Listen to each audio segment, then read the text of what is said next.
Hello friends, welcome to Spellbinder's Small Die of the Month. This set, like all the other sets for this month, are all summer themed and they are absolutely fabulous. So how about a cute rainbow slimline? I have a panel of Canson XL watercolor paper that is 3 3/4 inches by 8 3/4 inches that I'm applying water liberally to both the front and the back. This will allow the panel to lay flat, and as it dries will minimize warping. I'll be painting with Magello Mission Gold paints. I add a drop of water to each of my colors to soften the paint. And then I can just go ahead and add my paint directly to my wet panel. Although my colors are in rainbow order, my starting point is going to be green. And I think you can tell that there's lots of water on my panel, and as I put the paint on, I'm focusing it at this point just in that lower third. As I apply each color, I overlap it slightly, but I am careful to maintain the individual colors. Remember, I said that I wet both the front and the back of the panel, so it's really stuck on my work surface. I'm just going to use my craft pick and lift up the bottom so that I can move that paint upwards. And the paint did not travel as far as I wanted it to in those first 4 colors, so I'll add in a bit more paint. So now that I have the color distributed the way I want it, I'm going to take the panel and tip it down so that I can drain off the excess water. And before I move on to step 2, the panel is set aside to dry, and it does take a bit of time, and I use my heat tool to help it along.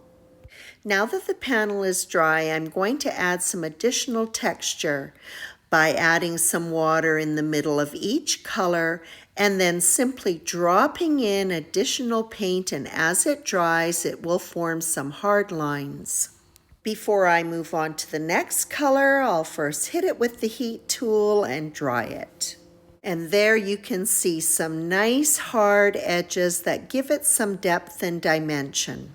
So I'm just going to skip over to the other end and I'll work back and forth between the colors on either side towards the middle. And when I'm finished my last section, I'll dry it and then pop it into my spatter box, and I'm going to add some rainbow spatter. I'm using the same watercolor paint that was used to color each section, and then using a fan brush, just adding it into that section and protecting the rest with just a couple of pieces of paper. And before I move on to the next color, I'll quickly dry the spatter. I love creating watercolor backgrounds, and I love adding these little techniques to it to really give it some depth. Through the magic of editing, it's done. After the panel was completely dry, I added white spatter to the entire panel using watered down gouache. Now to start working with the small die of the month. Summertime wade pool is absolutely adorable. It consists of a few elements, including these cute floaties that I'm working on now. One can be used to create a duck and the other some kind of a serpent. They are so adorable. There's also a little bear and an ice cream cone. I'll be working with just the floaties and the bear for this card. All of the die cuts will be colored very quickly using Distress Oxide inks. My preferred cardstock for ink blending is Bristol Smooth cardstock. For this duck floaty, it's going to be sitting over the orange and yellow sections, and so I'm going to be ink blending it with Carved Pumpkin and Squeezed Lemonade. The cute bear will be tucked into this floaty that will be sitting over the purple and pink section of the background. Serpent is being inked with Picked Raspberry and Wilted Violet. The third floaty will be another serpent colored up in Mowed Lawn and Mermaid Lagoon. And the cute bear will be colored with a combination of antique linen and frayed burlap. So you may notice that there's a die cut hole in the top of the legs. Both the bear and the ice cream cone included in this set are interactive elements. When the bear is assembled, the legs will not be attached. The legs will be an independent element so that they swing freely. This is super cute. This is one of the easiest interactive elements that you can create on a card. All the little eye die cuts plus the sunglasses will be colored with Copic marker 100, which is solid black. Because the bear sitting in the tube is interactive, some dimension will be built in.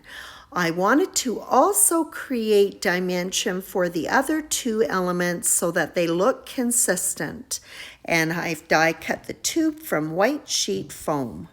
So the first tube that I'm going to assemble is the cute little duck, and I'll attach his orange beak.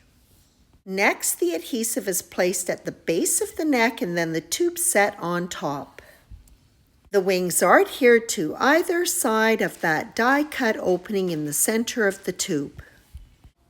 And then I'll flip him over and put just a little bit of Scotch tape right behind the eye so I can pop that die cut in.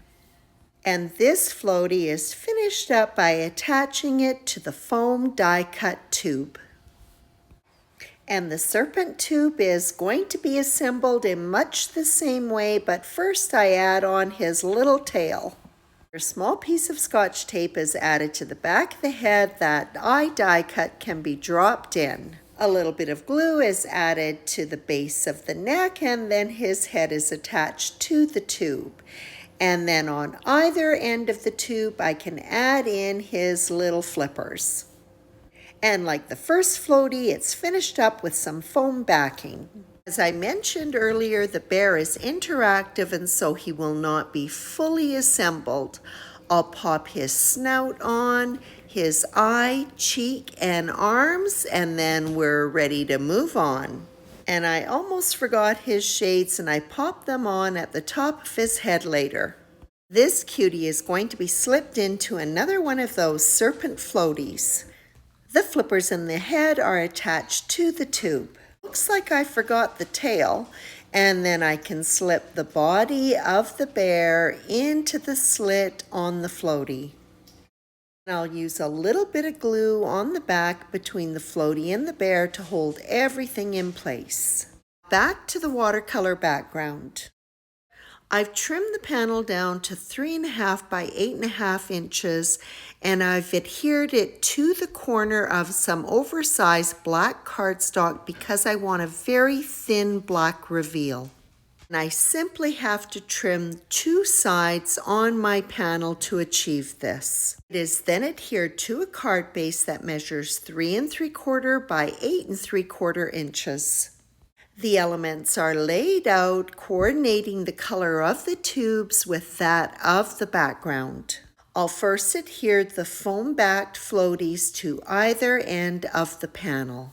This is really a fun and easy interactive element. After the legs are positioned on the card, a small foam square is placed in the die-cut opening. The backing paper is removed from the square. Then a couple of larger foam squares are added to the back of the bear. So the only thing that you need to be careful of is to make sure that they're high enough so they do not impede the swinging of the legs. And then I'll use another small foam square to stabilize the head of the floaty. And this simple but fun interactive element is complete. This die set also comes with some word dies. I'll be using 2 of them to say Happy Day. They have been die cut from white cardstock and also foam. Foam die cuts have not been popped out of the foam background yet. However, I have removed the center of the letters. The foam die cut words will leave an impression in the foam, and this makes it very easy to align the cardstock ones to it.